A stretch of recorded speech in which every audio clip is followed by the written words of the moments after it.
Hey guys, Hooked Heartie here, and I have got such a fun treat for you today.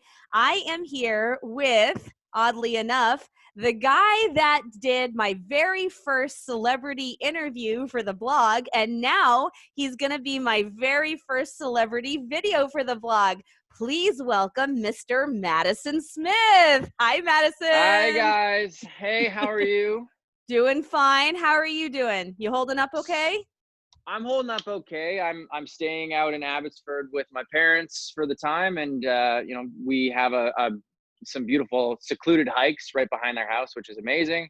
Lucky We you. have, yeah, me and my fiance, we have a little puppy, and my parents have two little puppies. So basically, they get to run around with each other and wear each other out, which is great. So yeah, we're sort of, we're trying to make the best of a bad situation. We're trying to stay positive. That's a big thing that we're just mostly paying attention to. How Sure. about yourself?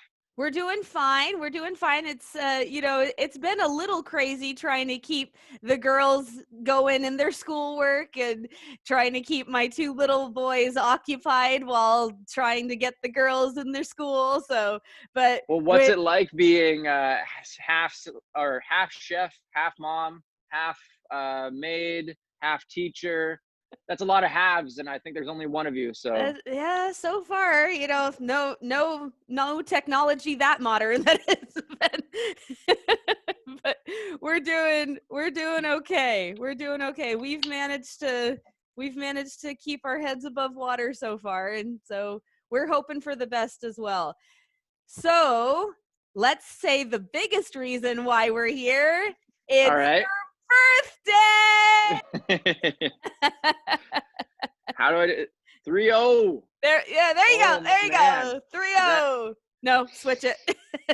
switch it up. I wasn't There you sure. go. So There you go. now I can see it. Yeah. Oh man. Okay. Yeah. 30. Who knows? It's a landmark. Yeah. I've turned 30. It was a landmark. It happened. Oh yes. Oh yes. That's very kind of you to ask, but yes, it happened a while back. I actually had a Princess Bride birthday party for my 30th birthday. Phenomenal movie. So a great party then. Oh yeah. It was so much fun. Oh, that's awesome. How would you do a Princess Bride themed party? What did you do? Okay, so here's what we did. I only had one child at the time, and I was Mhm. pregnant with number two. And so my old theater teacher, who is still a very dear friend of mine, she made me a buttercup dress, the red one with the Oh, gold belt. Yeah, she made me one, very beautiful. And then she made my husband little pieces of a Wesley costume, and he even had a mask and everything. And then we bought little mouse costume parts, so little mouse ears and a mouse nose, so that Kira, my oldest, who was about 2.5 or 3 at the time, she could be the ROUS. yeah. That's and amazing. and we went through. I was raised on that movie. I was Oh, yeah. Yeah, I've been watching it since I was 3 years old. So so so I know it backwards and forwards. And so my husband and I went through it and did a trivia game. And so we just printed out a bunch of questions and put them on cards for guests to play. And then all of the food had some kind of tie-in. Yeah. So I had a big thing of honey roasted peanuts, and anybody want a peanut? You know? and, so, and then we had a bowl of really elegant looking fruit, and we said it was fruit from the wedding feast, and just all kinds of that stuff. We just had every little bit of food had Oh, some kind of tie-in. And I did for the invitations, I did a proclamation, kind of like Prince Humperdinck. So, yeah. my people, a month from now, Princess Cammy will be celebrating her 30th anniversary. So, Oh, amazing. Have perfect you ever for. read the book? I have not read the book, and I want to so badly. It's So, worth reading. It's yeah, really cool because the way the movie is, where it's the grandpa reading the book, right. it's kind of the same. It's almost like it's done in a way where it was like the book was this old book from back in the day, and he made like small cliff notes to it, Uh-huh. and it's fantastic. And they go into a little bit more detail about certain things, about why Buttercup was chosen to be his like his wife I've in always the been curious about that. yeah, So they go into detail about why they want to go to war with the other country, which, spoiler alert, is because the girl he was going to marry was bald. But I know now. Now you have to read the book. now I've got to read the book. That's all I'm going to say. I'm not going to say any more. But it's because she was bald. He wanted to go to war with the other country. That's the reason, Renaissance times. Weird. right? Yeah.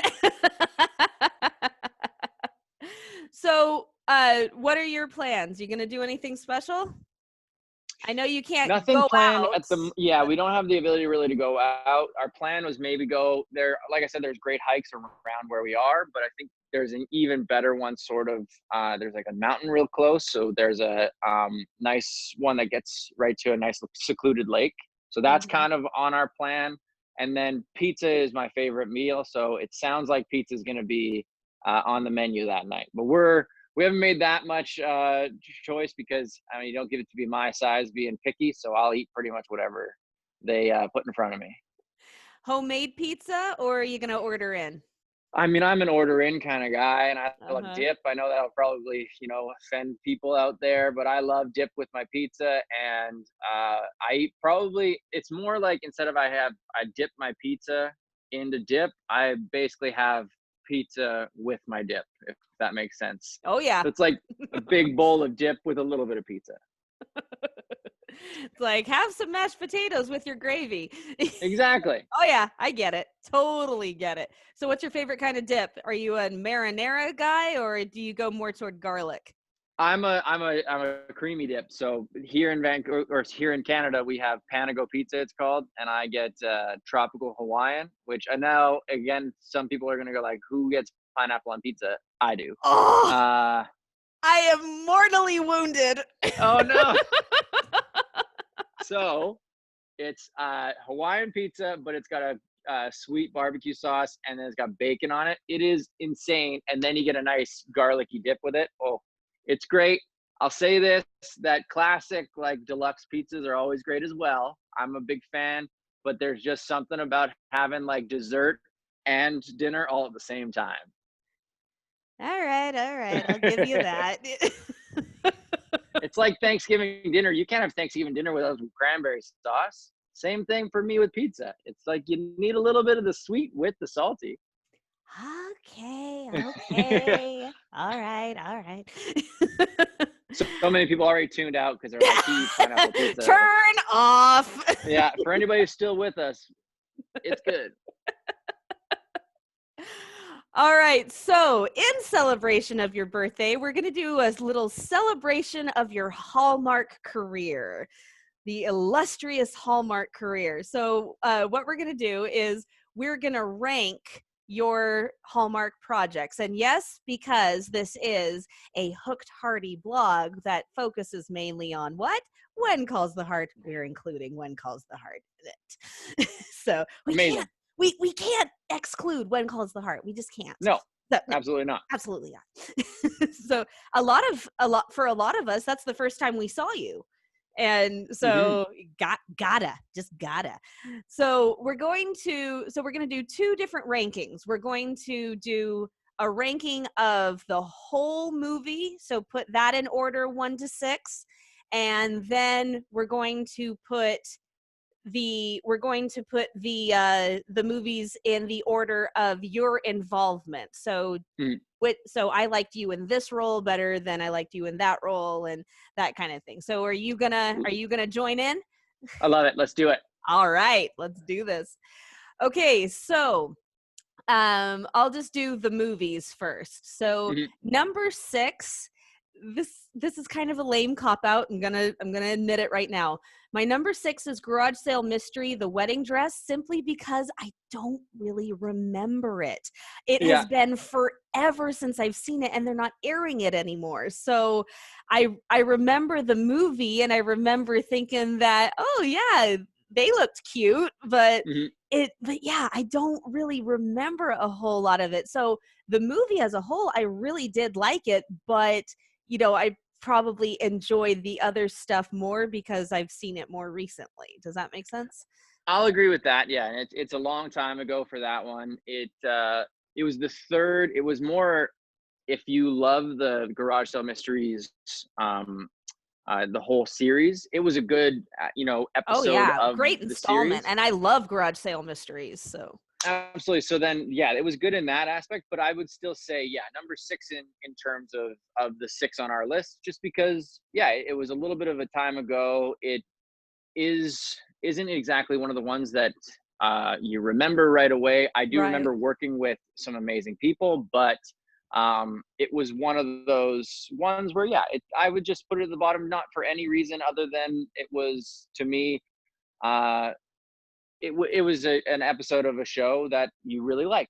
Mhm. And so then it was, again, number six isn't a bad thing. If it was the Olympics, it came sixth in a long list of many things. Something's But got to be last, right? something's got to be last, and for no other reason than it was a great episode of a good series. You were Hannah, played by Eva Bourne. You were her study partner. Am I getting that No, correct? I was her boyfriend, You were her and boyfriend. Right. yeah, I Yes. was I was basically, we were going to be together, and then I got an offer to go to China to do an exchange for my school, Yes. and then I Yes. meet Okay. with her mom to sort of discuss, like, I care about her, but she's really upset that I'm leaving. So that was my first time working with like a major lead of a show ever, Yeah. so that was really cool. And then, yeah, it was kind of funny because it was exciting. I got to have my first sort of two-hander scene, me and Eva, which was awesome. That's where I got to meet her before I worked on one called The Heart.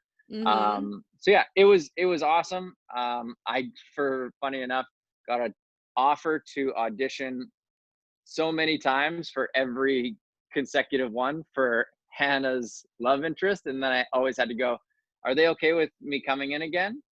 And they went, "Oh, you've done it already? Never mind. Sorry." Bummer. Yeah.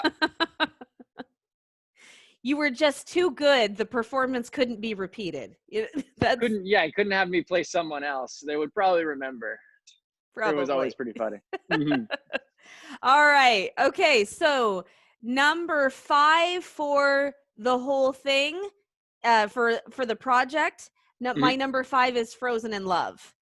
Okay. So yeah, I don't know. Maybe it's just the horrible bad boy hockey kind of thing. I don't know exactly what it is, but yeah, there are just, like we've already said, not a bad movie. Enjoyed it. There are just ones that I enjoy more.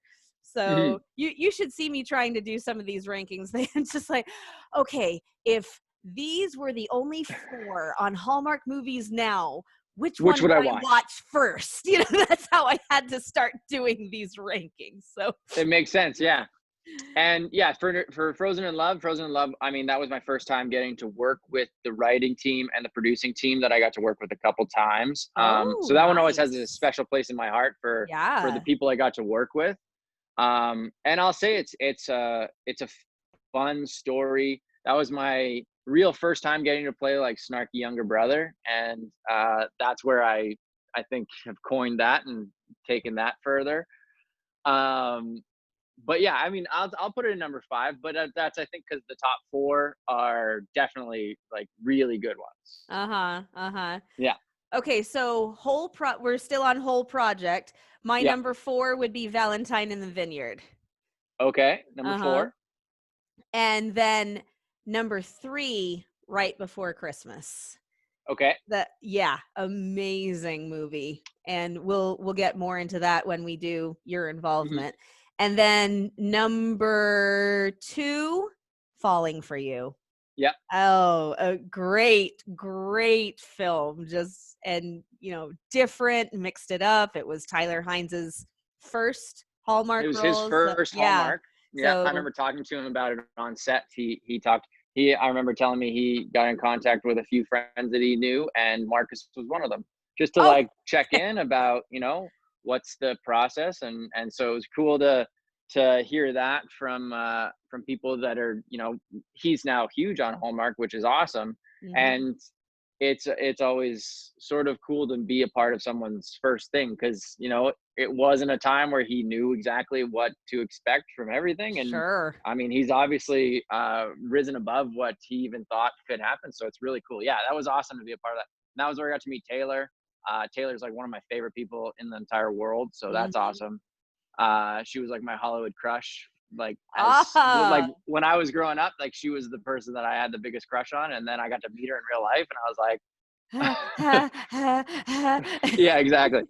My favorite thing I said to Taylor when I met her, or not when I met her, but when I was sort of, we're at the end and I went up to her and I was like, hey Taylor, I just want to say like I was a big fan of you. Like growing up, I always had a big crush, but then I realized, don't meet your heroes because you're terrible. And I'm kidding. I didn't say, oh, I said that to her, but I didn't mean it. She got a good kick out of it.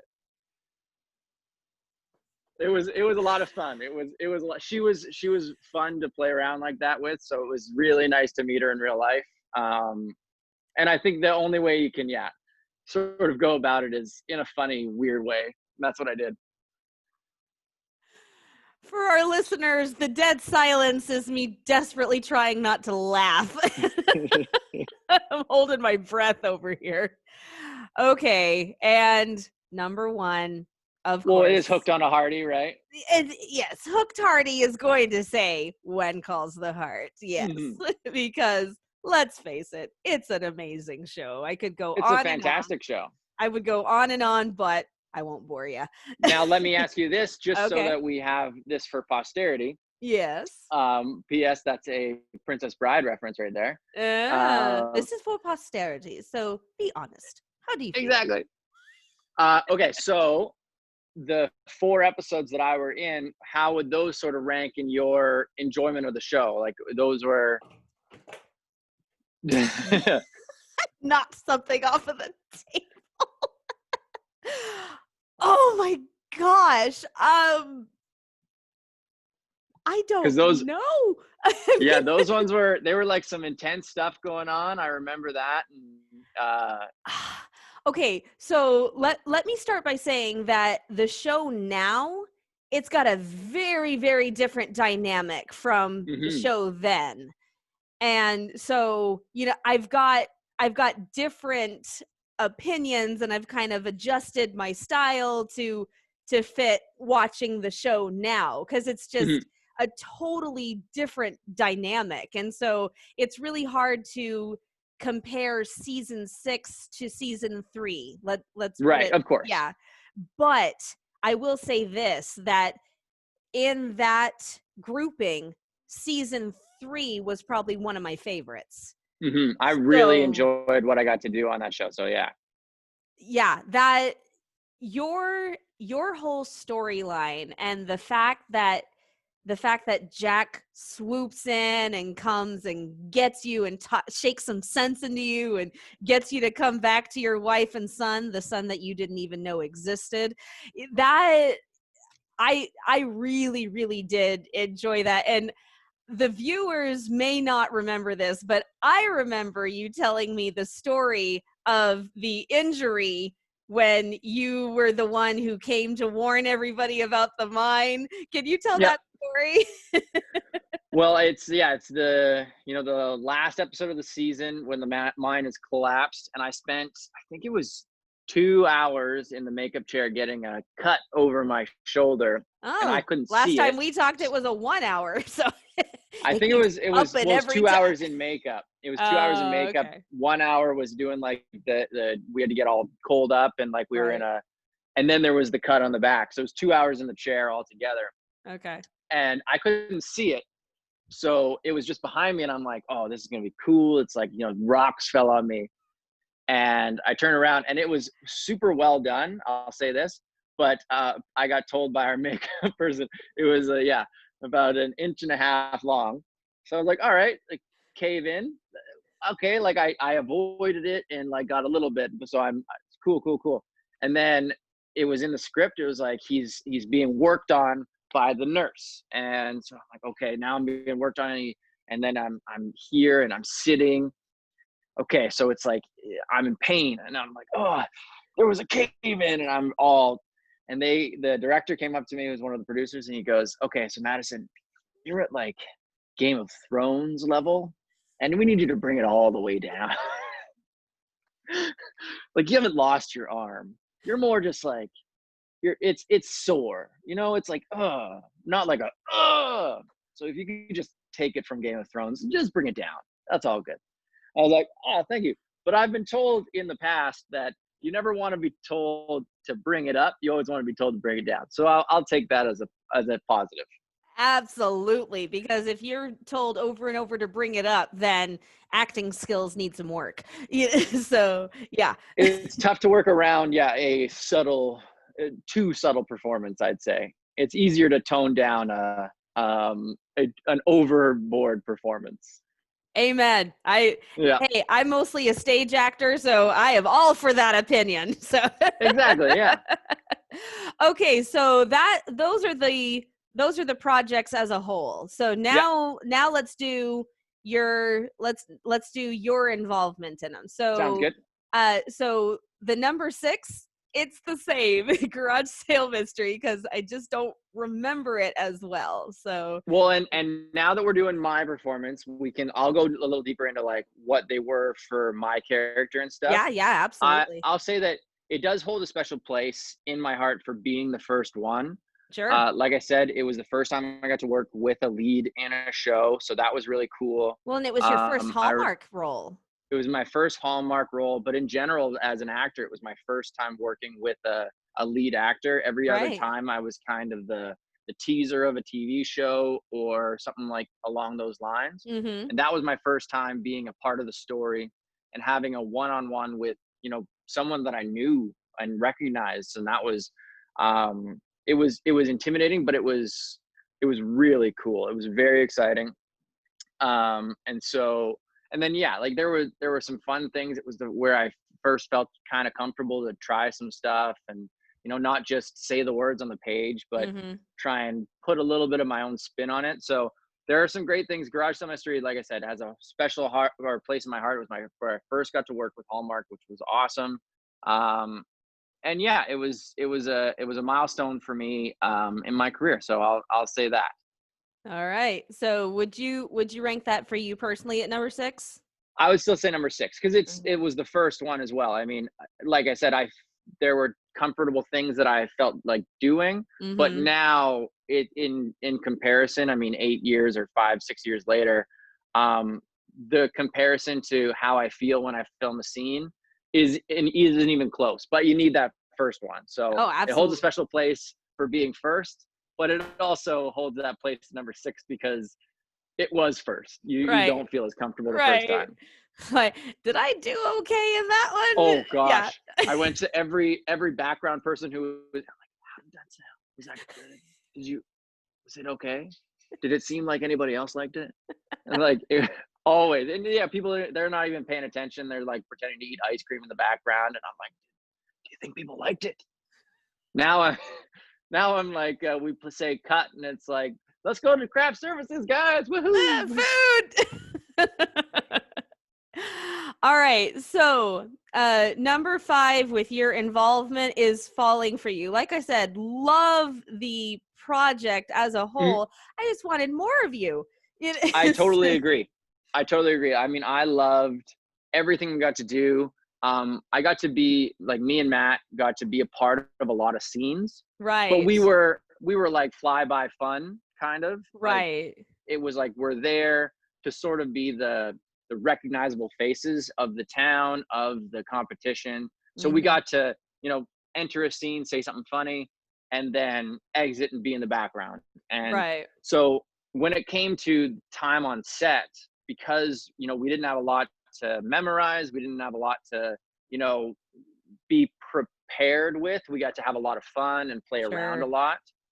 And like I said, I got to meet Taylor, I got to meet Tyler. Like it was it was all in all such a fun time.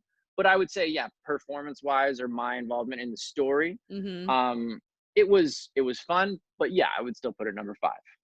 Okay, I have one question. Taylor Ask and away. Tyler, that must have been horribly confusing.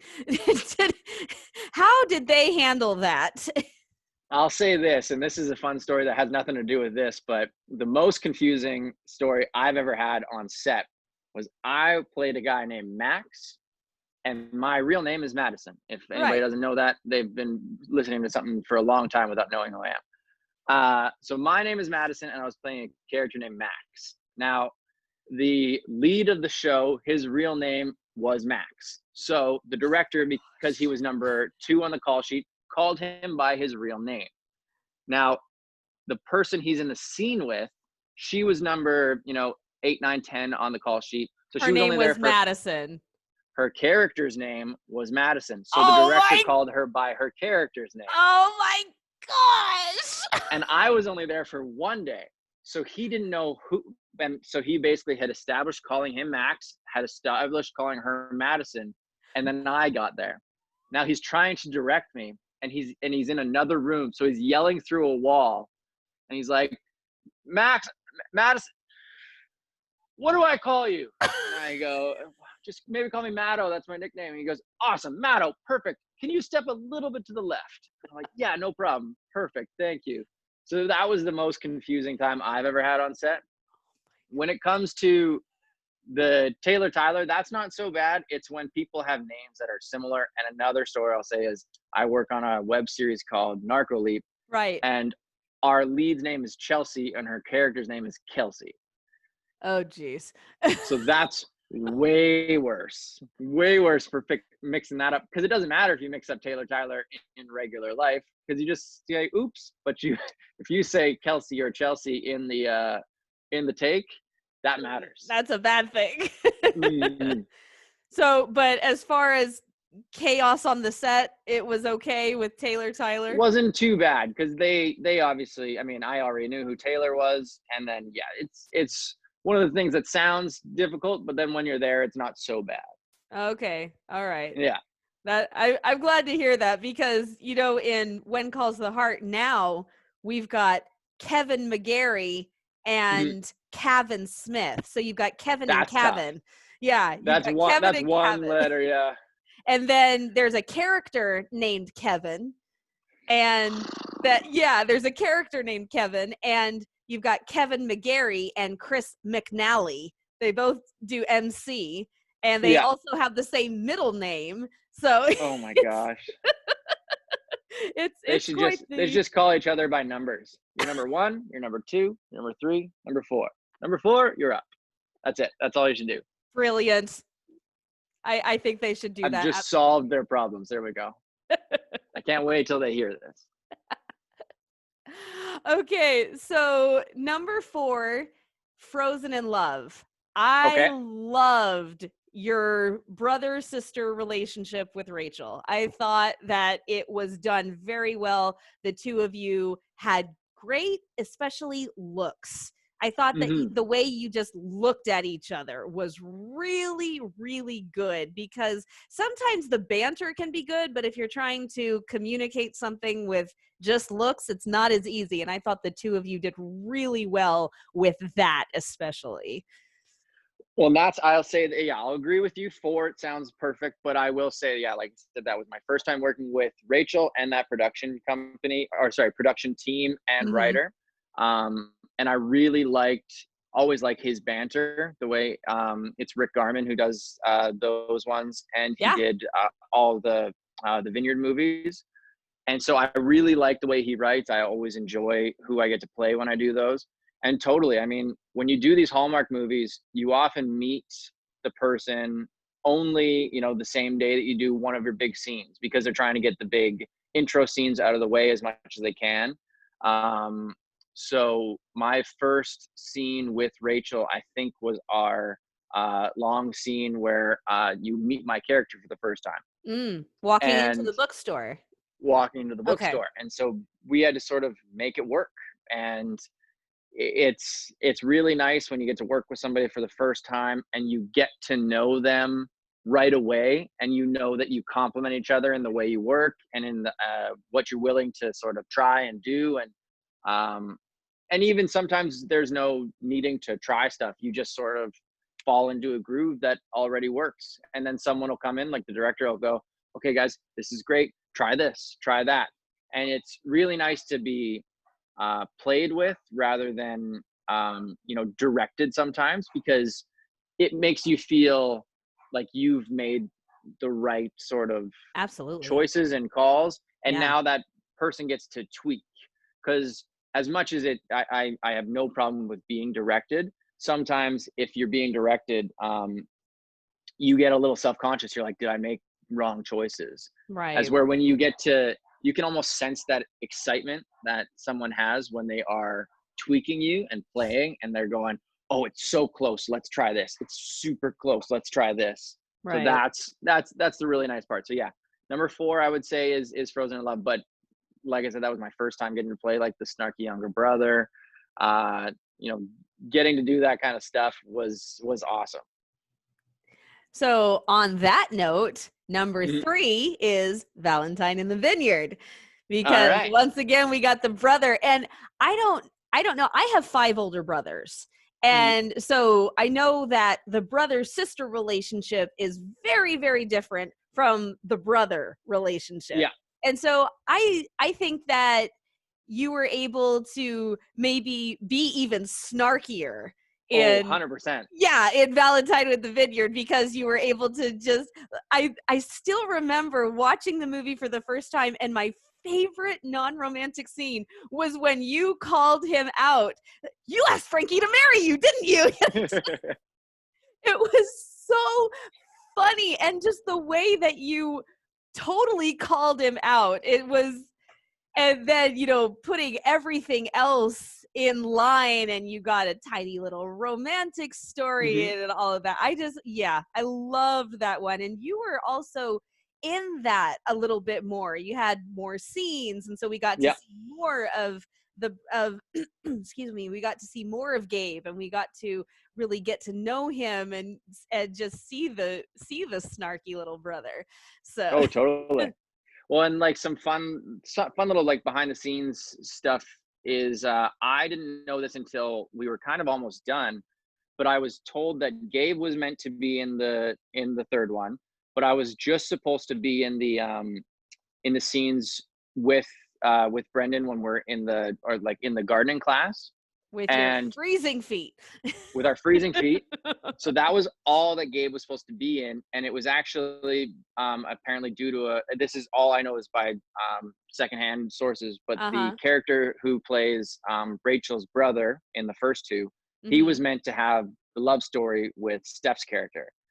So he was supposed to have the connection with her, and that was going to be his storyline. My storyline was going to be in the garden, and then there was going to be those two.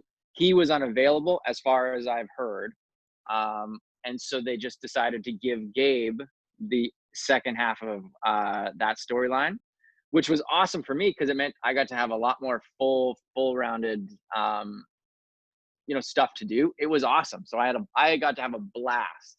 Now I didn't know that when I got the job. It wasn't until sort of later that I think I heard it from, yeah, one of the regulars. They were like, oh yeah, apparently it was supposed to be him, but he wasn't available.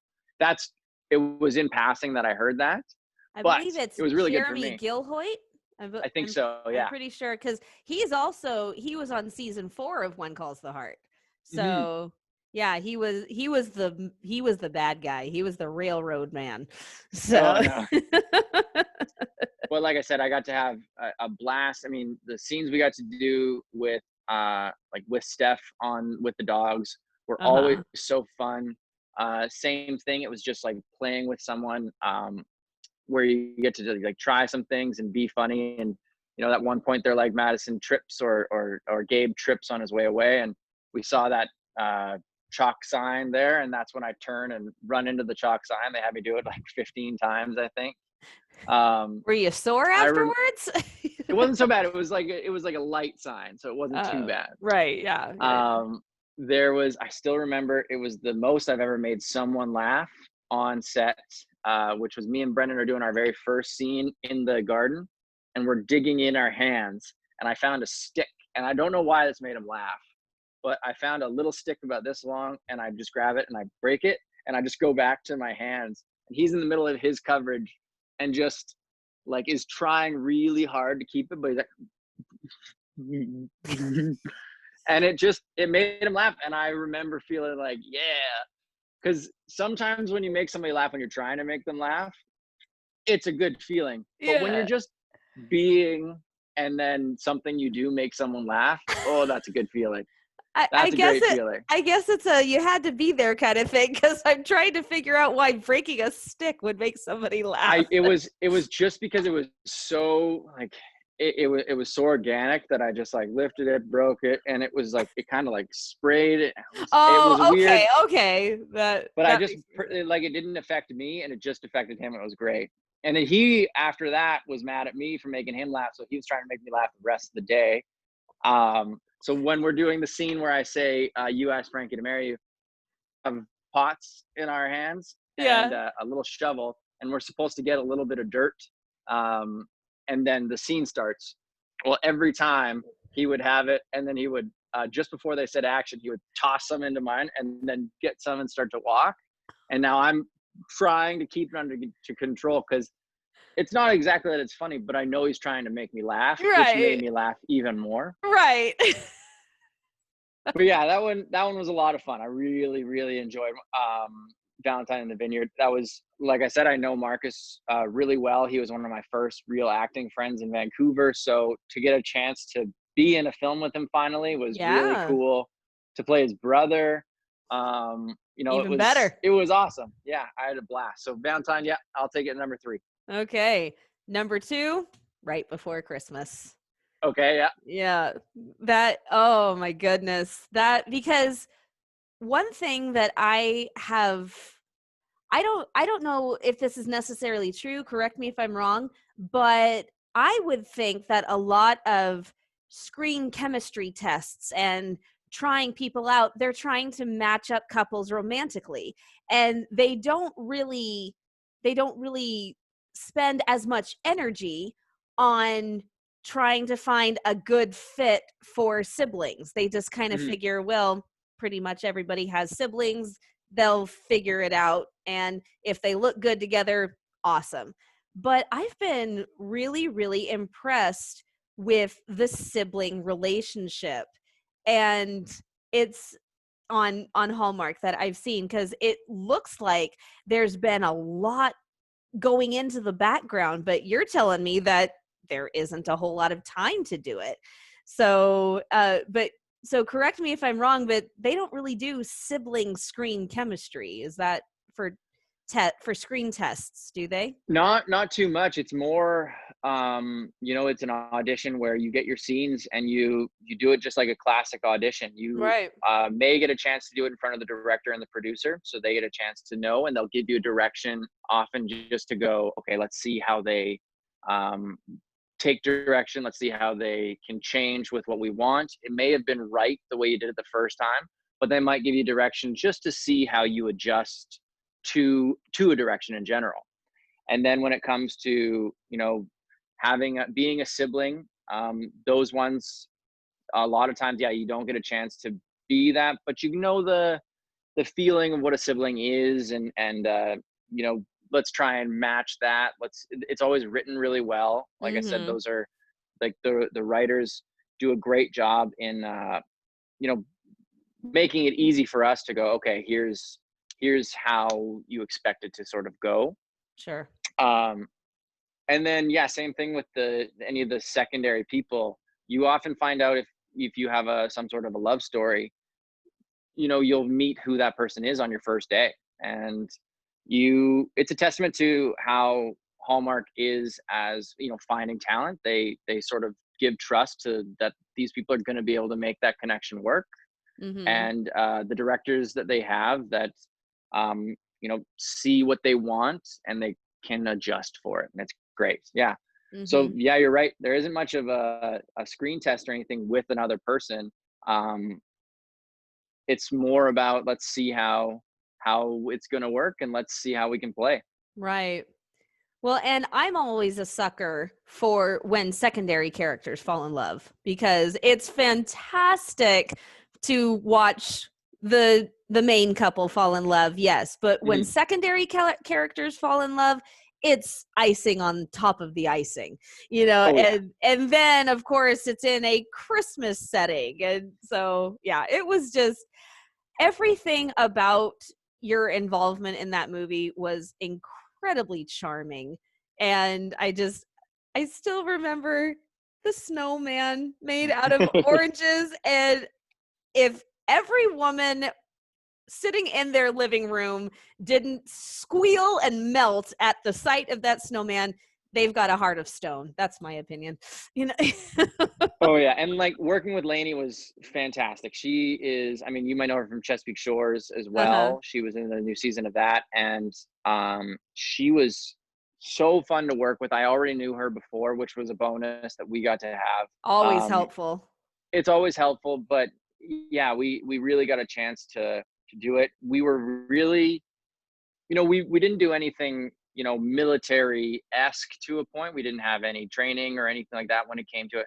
But we were trying to be pretty specific, especially even like our costume designer. Her name was Val. Val was always very specific about what we wore.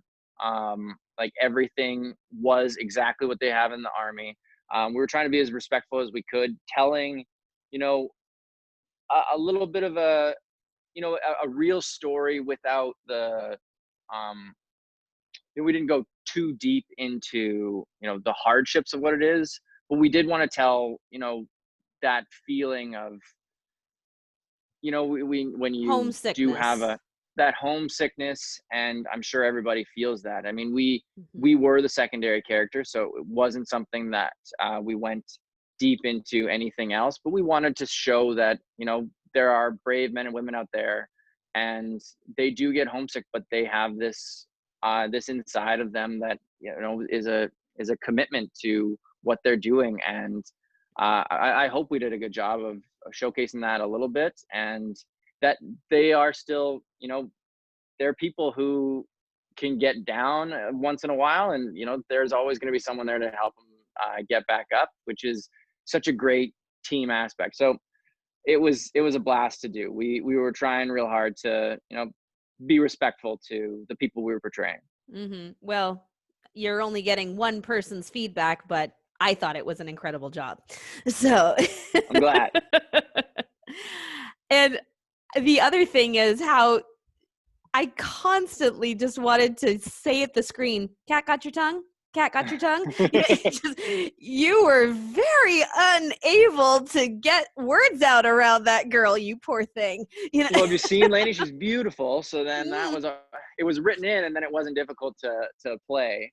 right. Um, but yeah, it was always fun to do those ones where a person who says, I mean, I am that way in real life. So there are people who think before they speak, and then there's people who speak and then think and then speak and then think, and it's all a And bad then circle. regret it all. All of it is regretted. So that's exactly who I got to play, which was it was very fun. It was very fun to have planned out something that I don't always plan. Right. That's fantastic. Well, that leaves the obvious choice for Hmm. for number 1 in Hmm. both categories, and I promise I didn't do this just because I have a Hooked Heartie blog. But I believe no. you. I believe you. Oh, you believe me? Sure. Yeah, sure. But I love Roy. I Hmm. love Roy because at first you hate him. Hmm. He, you at first you just cannot stand him. And you were in 4 episodes, and in the 4th episode it's the one where you're hurt. So Hmm. things are already good between Roy and Edith again and all that. But in those 3 episodes, it's hard to do a decent arc for a brand new character in 3 episodes. And Hmm. between the writing and the acting and the execution of everything, I thought that the character arc and your performance were absolutely fantastic, especially for the fact that you're not a father, you know. Hmm. And for I'm always impressed when I see people playing a character that they could never experience, you know, because I played a mom back in college, and yeah, I was playing a mom of an adult. I'm like, okay, how the Hmm. heck do I do this? And now I am a mom, and there are so many things that is, oh, I could have done this for this character. I could have done this for this character. So when somebody comes on and does such an amazing job of something that they could never experience, or they haven't experienced it up to that point, it's always a huge it's always a huge point for me. Oh, So well, thank you. you're welcome. I do, yeah, that for me, like, I really do remember When Calls the Heart almost like it was, earlier this year. Right. It is one of those ones that I do remember. I remember even chatting with Daniel when we were on set together, and, you know, And When Calls the every Heart, Heartie is completely jealous of you at this point. because I mean, there are some, deep, dark storylines in When Calls the Heart, but I remember Daniel telling me that he's like, this is almost a new point for When Calls Yeah. the Heart when it comes to it, because it was a person you really don't root for until you understand him, and not always, in TV film in general, if there's a person who's a bad guy, you don't always get a chance to know why they're the bad guy. Mhm. And you have to play everybody sympathetic as even if you are the bad guy. But that one was one where we did show it in the arc. Here's a guy who, has left his wife and son, and you first hear that about him, and you're like, oh. And then, Daniel comes in and he goes, okay, so hey, you have a son. I didn't know that. You now know something new about me. And now I'm not going to do my manly duty. I'm not going to take care of my family. And you kind of go, okay, he didn't know he had a son, but he's still not stepping up. I still don't like him, but you know a little bit more about him. And then, you sort of, when he finally comes and shows me the picture, and that was one of my favorite scenes I ever got to film in Mhm. general, because you really get to know what he was afraid of, and it wasn't his commitment. It was, he didn't want to be he didn't want to be like his father. He Right. didn't want to be a problem. And I mean, you know, it is, we did tone it down a little bit when it came to the yelling, but the way I looked at it, because I said, my character says, all my father did was yell at my mother. Mhm. But the way we looked at it, and me and Daniel even talked about this, is this wasn't a guy who just yells. This was a guy who, his father was probably violent. He was Mhm. probably a guy who, he saw what his son, who was Roy, would have seen the horrors that his mom had to go through. And we looked at it and we kind of went, okay, maybe there was a time where uh, Roy's temper got away from him. He never probably hit Edith, but he maybe, was scary. He maybe scared her, and that scared him. And that meant he had to leave. Maybe he wanted to. Maybe he wanted to, or maybe he was afraid that he would. I like to Mhm. think that, when it came down to it, Roy was a good man who Mm. wouldn't have hit her. But I think Right. he was so afraid of that side of him Mhm. that he was afraid. He was trying to preemptively stop a thing that he would have never done, in Right. my opinion, as Okay. as Okay. the actor playing him. And Yeah. that's why he left, Well, just in you know case. the It character wasn't. better than anybody, Yeah. so. Well, and that's always the great thing about being an actor, is you get to do this little homework of who you are, who's your backstory, why do you say these things, why do you do these things, and you can hope those come across. You can hope they are understood, but it's what the audience takes away from it, and that's what I was really trying to do, was show that Roy was just afraid to show the darkest sides of him. Mhm. He wasn't afraid of commitment. He was just afraid of himself to a point, and he did love Edith, and that's why he left. It was those sort of things, and I really like you said, the arc of Roy is awesome because you get to see you don't like him, and then you understand him a little more. You still don't like him, then you understand him a little more, and then you understand that he's the way he is, not out of fear of commitment, but fear of himself. And that was the really cool thing about playing him. And Mm-hmm.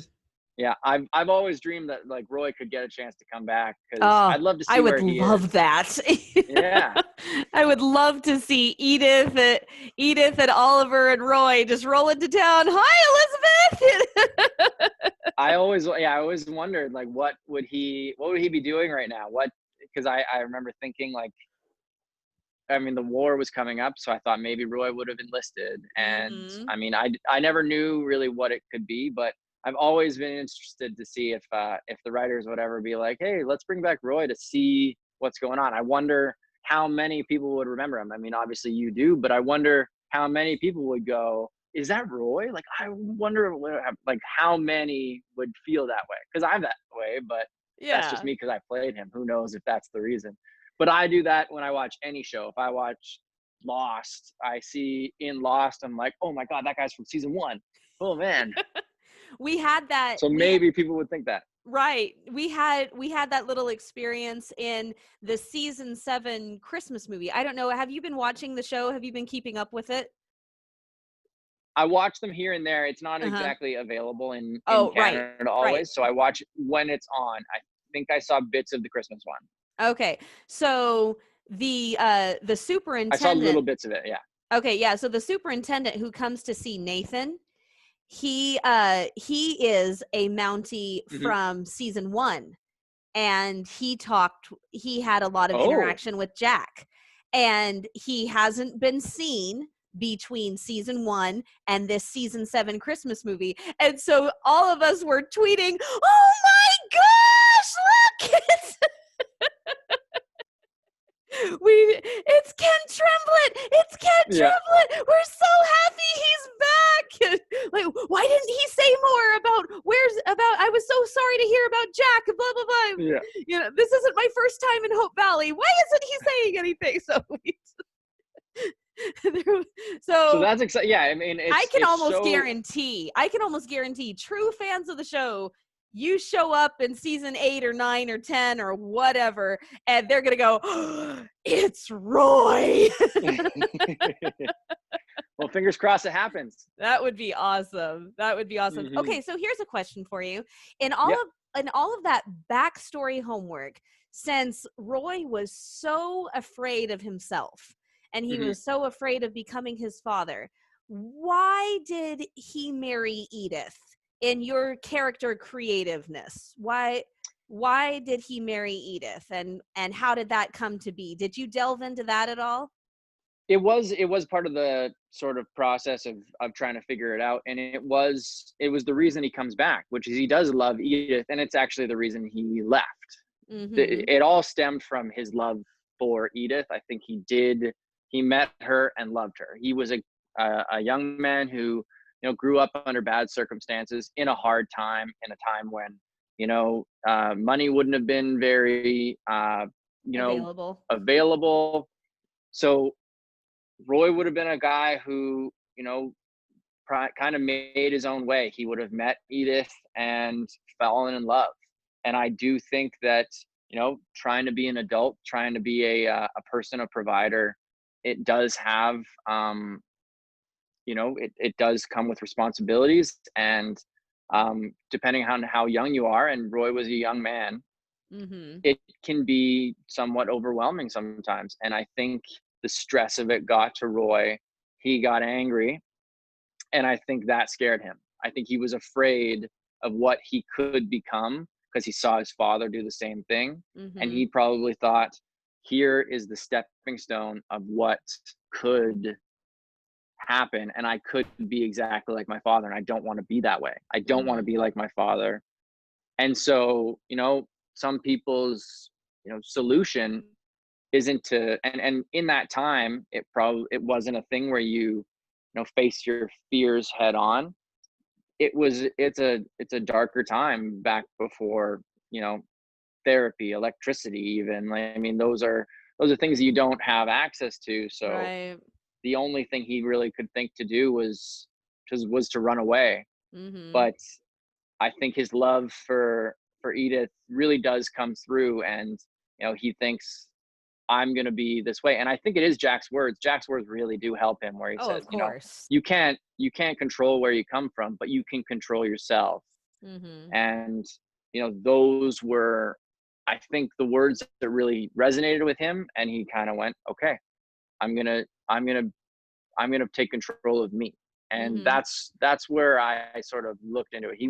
He fell in love with Edith, but he was just afraid of who he could become if he didn't do something about it. And in his mind, running away was the best solution. It wasn't Right. the best solution, but that was to In his him what mind. he yeah. Right. So that's the way I looked at it. Okay. So, do you think that his marriage to Edith was an impulsive and spontaneous decision? Let's just run away and get married, or do you think it was courting, fell in love, and everything will be fine, and then real life hit? Which do That's you? the thing, is I think he would have probably, in my mind, he had a storybook romance. He met her, probably saw Okay. her at the market, fell in love, courted her, they had a beautiful wedding. And then I think the way I've seen this said many times, everybody talks about Disney and then they lived happily ever after, but Right. happily ever after isn't real. There is no real happily ever. There's no wedding and now everybody's happy. And Right. that was, I think, the real cool part, is that we skipped the middle and we skipped the beginning. But in my mind, there was the beginning and the beautiful meet, courtship, marriage, Mhm. love, happily ever after. And then we cut to the middle, where things are getting harder, and to be a husband and a provider is not something that you understood yet and weren't ready for, or whatever it ended up being. And then you know maturing, growing up, that's sort of where he got to, and where we see him and meet him is at the part in which he's made his decision, but then it ends up being the wrong one. Mhm. But then he rectifies it and does the right thing. Mhm. Wow, this has all been incredibly enlightening. Well, it's really nice when you get to play characters like that, and I like to get to play, you know, the because it's not very often you get a chance to, when you're early on in your career, but someone who has some depth to them. And when you get to see, especially someone who has redeeming qualities but starts off irredeemable, man, Mhm. those are fun. And even, I mean, coming up, it's not something I can announce yet, but I have a show coming that I do a few episodes of, and I get to be a guy who kind of goes the opposite, and then he gets redeemed maybe a little bit at the end. But Is it a Hallmark or is it something it's else? not. It's a regular, or it's a Oh. different. But it's Is maybe it people will available enjoy it. in the States? It will be, yeah. It will Okay. be in the States. It's not there Fant yet. okay, fantastic, fantastic. Woo, well, that's something to look forward to. I'm excited. So where would you rank your 6 projects? How would you I rank them? actually, I really like. I think the list that you had was pretty bang on. Which one? Which one? I did Oh, both. I think both lists were great. Oh, I you like honestly both think, of them, okay. yeah, the one of the projects I'll agree with, because I mean, you can't have a show go on for 6, 7 seasons without it being number one on a list of things. I mean, there are series of movies that keep coming back because people love them, but a Mhm. series in which gets a whole network to tune in every week, that's something special. So I'll put It's number something one being One special. Calls the Heart, for sure. And then everything I got to work on, like I said, I don't have a last place, but everything was so fun to do, and I Mhm. I do have amazing memories of each of them. There is something special about being on a Hallmark set that just has this funness to it, that you really are so excited to be on set and to see everybody. Everybody's in a good mood. Everybody's happy to be there. Uh-huh. Everybody's gets to play around, because you get to try some fun things. You get to be playing with each other. It's awesome. I always enjoy it. So I don't have a last place. I have a tie for 6 places, but it would be like 1A, B, C, D, E, F. That's the way I'll say it. Yeah, been there, done that. Why do you think that we've only focused on, one actor? Because if we Yeah, tried to start exactly. if we start to try pitting others against each other, like, no, we can't do that. So we've Oh, I see done. that on like the Instagrams of like who's your favorite hunk, and I'm like, you guys want to pick? Good luck. Yeah. I haven't even tried to do that because I said no. I can't do it. Nope, not gonna do it. The verses, yeah, battle Oh, now. I know the whole battle thing. Well, this has been so much fun. I don't know about everybody else out there, but I was eating it up. So so thank you so much for being my very first video on my blog. Yay! Yeah, there we go. Thank you so And much for having me, and it's been awesome getting to know you over the last couple of years, and yeah. I look forward to every time we get to talk. Oh, me too. Oh, now you're gonna make me cry.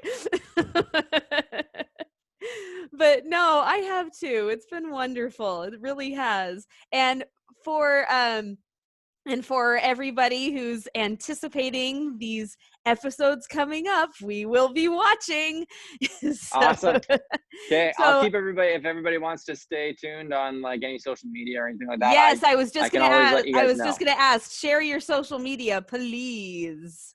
on Twitter and Instagram. It's at MADOSMITH21, Maddo Smith 21. Any particular reason for the 21? That was always my favorite number. Oh, there you I go. was an athlete. I mean, before I was an actor, I was an athlete. So everybody had their own number. So my signature, I practiced. I've had the same signature since I was in grade 8, and it used Okay. to have a number on the top corner because that's what athletes do. That's awesome. So it was always M Smith number 21, and it was yeah. So it was my Instagram when I was a young kid, and it hasn't changed. I have no plans.